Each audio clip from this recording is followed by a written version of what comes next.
Alright guys, welcome to Cyberpunk 2077 preset B 6X frame gen. This is my recorded gameplay. I'm recording it after the fact. But here are my settings. Performance mode. We are using ray reconstruction, so there's no preset M. And just kind of giving my thoughts on all the new 6X frame gen, dynamic frame gen, all that stuff. It's very interesting, very interesting, and I've said this before many times. It gives you tons and tons of options. Being able to see 200 frames a second on any kind of benchmark tool or anything, with anything lower than the top of the notch, top-notch tech, 5090, 4090 back in the 40 series days, you would just never have thought about it, right? But the main thing is latency. I can tell you right now, playing with I believe I was playing with a mouse and keyboard. Yeah, you can see the keyboard stuff in the corner, or at least I guess I'm blocking it. I've been playing this game with mostly controller, and I can say with certainty that most people, even if you're playing on mouse and keyboard, that latency is actually not going to be too bad. If you're very sensitive to it, obviously you're probably going to want at least 30 milliseconds or less. Go ahead, don't use frame gen. This is not for you. This setting is not for you. But yeah, getting that 6X frame gen, as you can see, there's some jaggy edges. There's definitely some ghosting and things like that. If you zoom in, it's there. It's absolutely there. Just like many other people have been saying over the course of the last, this has been around for about a week now. It's extremely impressive. I mean, path tracing, ray reconstruction, 4K. You know, this is upscaled from a 1080p internal resolution. I mean, you hate to give NVIDIA props. I mean, this whole frame gen thing is an extraordinarily contentious topic. You know, fake frames. You know, where are we going with this AI stuff? I mean, you're talking about upscaling from 1080p already, and then on top of that, generating 5 extra frames, you know, to get to 6X. But yeah, with this implementation of 6X frame gen, and we do have preset B on, the overlay is a little bit wonky a lot of times, but preset B is on. Preset B just kind of helps with some of the UI and things like that. But this is fixed 6X. This is absolutely playable. I could play like this. Now, the more I play, this is the early game. This is, I believe, it's still Act 1. When you get into some of the more demanding scenes and you get into more of the complex ray trace scenes and some of the more high motion stuff, you're gonna see a lot more warping and things of that nature. But I think it's really comes down to, you know, the game. That Cyberpunk, at least in my opinion, I'll give you guys my opinion on Cyberpunk. It's a spectacle to see. I mean, look at, you're walking through this you know, alleyway, you know, underground. I mean, the ambiance, the atmosphere, you know, you're just not going to get this type of, you know, realistic cyberpunk, you know, feeling and you know, experience of exploring this type of world in any other game.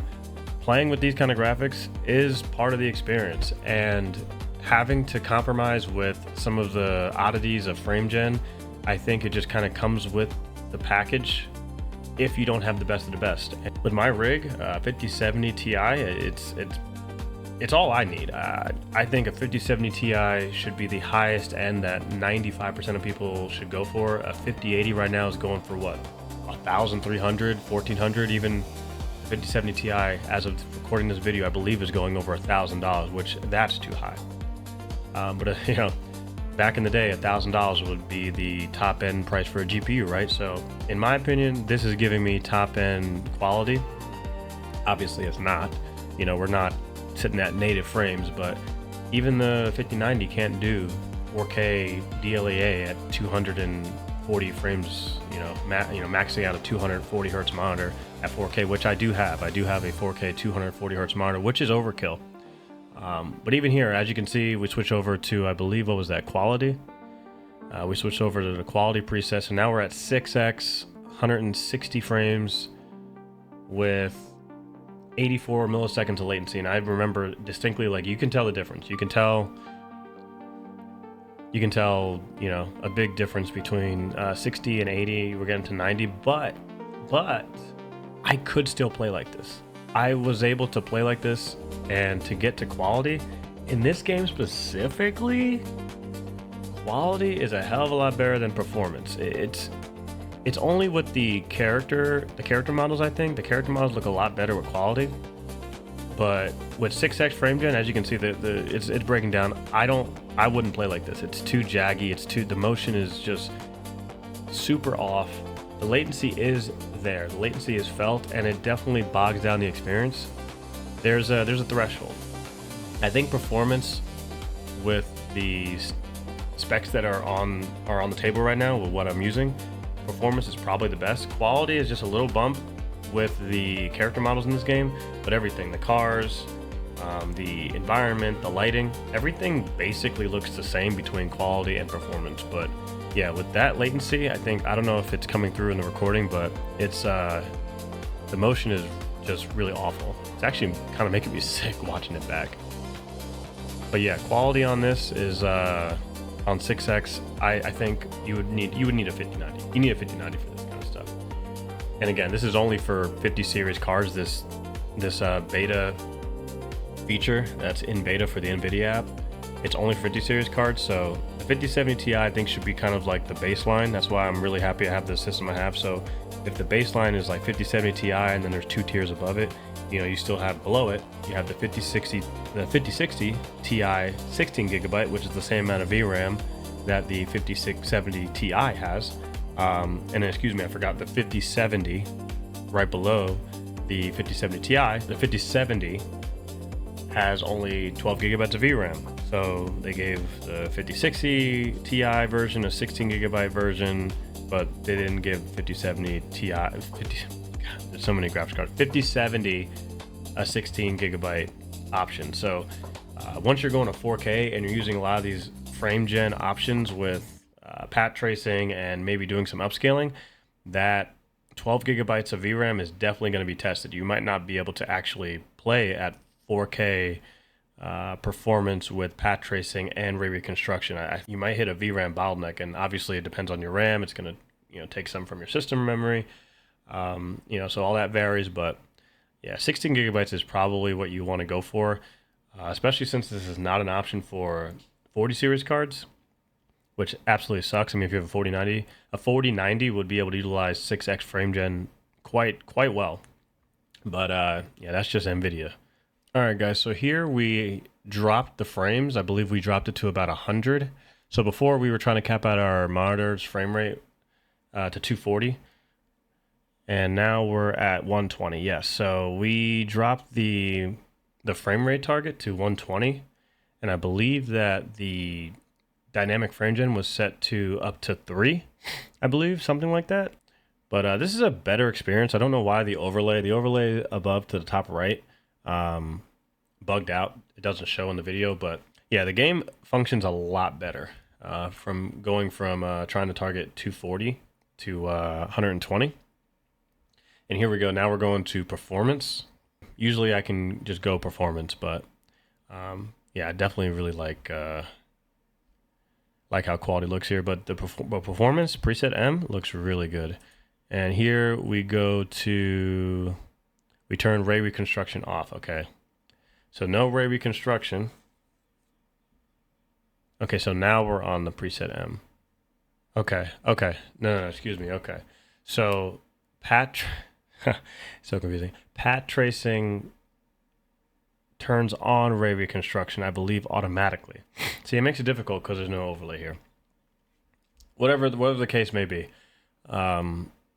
Yeah, this footage is no preset M, and that's why we turn it off here. So we go in, ray reconstruction is on. See how it turns it on automatically? So now it's off. So now we have preset M. Now preset M is engaged. All right. And in this game, I think preset M makes a huge difference. I think I spot in this section right here, it might be another clip, but things that are far away, and this game renders a lot of billboards, a lot of lighting, a lot of NPCs, a lot of just structures, medium and far away in the distance. And there's very detailed parts of the image. A lot of the billboards and some of the buildings, you can obviously see what I'm talking about. Preset M does such a good job of rendering those very well while it's trying to upscale it. from 1080p to 4K. In Cyberpunk specifically, quality is my preferred, but in general, it is so hard for me to tell the difference between quality and preset M on performance DLSS in any other title. This is one of the few games where I do think preset K can give you, definitely superior image quality, and it's actually worth the hit in FPS.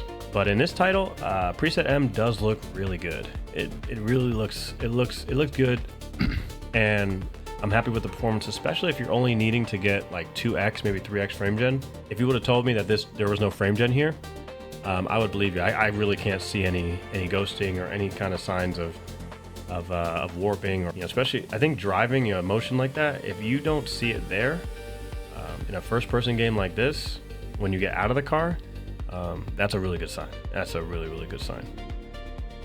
As I try to go to the club in like the middle of the day, ray reconstruction is extraordinarily useful in those scenes where you're gonna have reflective puddles, reflective mirrors, and reflective glass off the cars, reflective metals, things like that. I definitely noticed a huge difference with ray reconstruction. It kind of smooths out a lot of the light bleeding and just makes things look a little bit sharper, along with, obviously, if you have a better upscaling, quality is going to look much better. Even in performance on this game, preset M. All right, so here we're back in Cyberpunk 2077. Preset M, overlays working. We've got a dynamic 2 and to 3 frame gen, and I believe the frame rate is set to 90 or 100. It might be 100.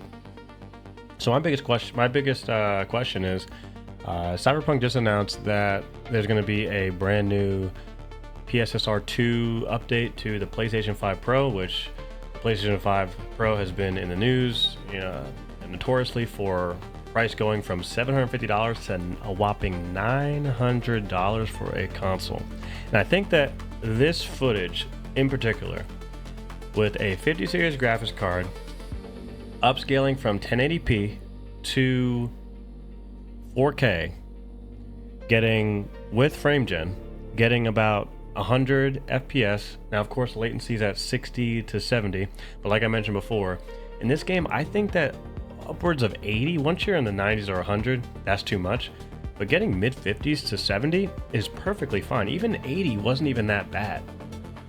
So, can the PS5 Pro reach these levels of visuals? I don't think it will get, it definitely can't get to 120, but that's the question, because you've got a $900 console going up against, well, now a $1,000 GPU. Obviously, computers way more money, there's way more components, but consoles are getting more expensive, and what PlayStation has been able to do so far with PSSR 2 compared to DLSS is pretty remarkable. I mean, this is DLSS 4.5. There's been plenty of comparisons about PSSR 2 and DLSS 4.5, and the consensus is that DLSS 4.5 still has the edge, but Sony's really closed the gap. And in some cases, it kind of makes sense to take a look at PSSR 2 over FSR 4.1. From what I've heard, what is PC gaming? Are we just in a cycle of just overpriced components, and it's just a never-ending cycle of saving up your money for years and years and years and years and years, and then you're only able to purchase something within every 4 or 5 years, missing out on new updates? I don't know what the answer to that is. I'm really curious to see what the update is for the PSSR 2 PlayStation 5 Pro, which is releasing at the time of that I'm recording this video, is tomorrow. All right, here we are now with ultra performance, same frame rate. Taking a look at that latency, the latency hasn't changed too much, mid 40s. And now that we're ultra performance, going from a 720p image up to 4K, that dynamic 2 is going to stay. It's pretty much a frame gen times 2 experience. I can tell the difference way more than most other games. Sometimes it's kind of hard to tell between ultra performance, especially between performance, even quality. Sometimes ultra performance can perform extraordinarily well. But a lot of things are kind of grainy. The textures really get kind of grimy looking. but the overall aesthetic of the game is still maintained, and the lighting still looks really good. A buttery smooth experience under 40 ms. You can totally do it. Once again, path tracing. No ray reconstruction because preset L is on. So 4.5 DLSS is not compatible with ray reconstruction at this moment. It probably won't be compatible for quite some time. So you have to make that decision. I really like ray reconstruction in many indoor splashy lighting environments, but outdoors like this, ray reconstruction isn't as impactful. There's a lot of shimmering that can happen. You can see the kind of the puddles, how it shimmers. I think ray reconstruction would probably clear that up a bit, but that doesn't bother me too much, especially if you're just driving around, running around in the outdoor environment. But preset looks amazing. It looks great. Quality DLSS, I think, looks the best, and trying to optimize around that with this GPU is the way to go. But I think Cyberpunk is an outlier in that usually performance with preset M, if you don't have any ray reconstruction, is going to be really awesome in most titles. But in Cyberpunk, this title really looks good with quality. All right, and here's some combat that I got into. You can check out the latency. Yeah, it doesn't go, it stays between mid 30s and 42 ms. Yeah, it feels great. This was on mouse and keyboard once again. You know, feels good. Feels like a decent first-person shooter. I'm not a big fan of the overall gameplay. The gunplay is fine in Cyberpunk. I'm not a big fan, but it plays well. It plays well, and I have no complaints. Preset B, frame gen, dynamic 2. You know, if it was a blind test, you know, it wouldn't feel any different than the native experience, you know. But at the very least, it's 4K visuals, upscaled, and you can judge for yourself. At the very least, I can tell you it feels good. they really made a turnaround with this, and you know, you hate to say it because it is fake frames. It's not real frames, but the experience is good. I can't say anything else. I mean, I'd be lying if I said it was poor. It's not. But I ultimately decide on quality. You can tell the difference immediately. The textures look so much better on quality. Obviously, it's upscaling from 1440p to 4K, so it's gonna be better. And you can see the latency goes way up. It doubles essentially. But I'm surprised when I'm actually playing it. It doesn't look that bad. It's actually quite good. Switching through, you know, checking, you know, 50. See the difference between 50 and 80. But the image quality is just so much worse. It's so much worse. The 80 ms is not bad. It's shocking. I thought 80 milliseconds of latency would be really bad to play at. It's not that bad. It's really not bad. In Cyberpunk, it's doable. I mean, yeah, you're getting over 200 FPS with ultra performance, and you're getting under 50. I thought that would be the way to play, but in Cyberpunk, me personally, I want to play at quality. That's what I want to do. But I appreciate you guys for watching this video. Don't forget to drop a like and subscribe. We're gonna be building this channel. We may actually be starting a brand new channel, so stay tuned for that. But I appreciate you guys, and I'll see you guys in the next one.